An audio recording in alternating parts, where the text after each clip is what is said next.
Apple நிறுவனத்தை தொடர்ந்து சாம்சங்கிற்கும் அமெரிக்க அதிபர் ட்ரம்ப் மிரட்டல் விடுத்துள்ளார். இந்தியாவில் தயாரிக்கப்படும் ஐபோன்களுக்கு 25% வரி விதித்த ட்ரம்ப், அமெரிக்காவில் விற்பனை செய்யப்படும் ஐபோன்கள் அமெரிக்காவிலேயே தயாரிக்கப்பட வேண்டும் என்றும் தெரிவித்தார். இந்த நிலையில் ஐபோன் நிறுவனத்தை தொடர்ந்து அதன் முக்கிய தொழில் போட்டியாளரான சாம்சங் நிறுவனத்திற்கும் வரி விதிக்கப்படும் என்று எச்சரிக்கை விடுத்துள்ளார். இதுகுறித்து ட்ரம்ப் வெள்ளை மாளிகையில் பேசிய போது, வரி விதிப்பு ஆப்பிள் நிறுவனத்திற்கு மட்டுமல்ல, சாம்சங் மற்றும் இது போன்ற பொருட்களை உற்பத்தி செய்யும் எந்த நிறுவனத்திற்கும் பொருந்தும் என்றார். அவர்கள் இங்கு தொழிற்சாலை அமைத்தால் வரி இருக்காது என்றும் கூறியுள்ளார்.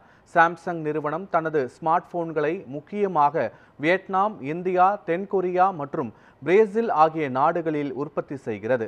இந்த வரி விதிப்பு குறிப்பாக வியட்நாமில் உற்பத்தி செய்யப்படும் சாம்சங் ஸ்மார்ட் போன்களுக்கு 46% வரி விதிக்கப்படலாம் என்றும் கூறப்படுகிறது.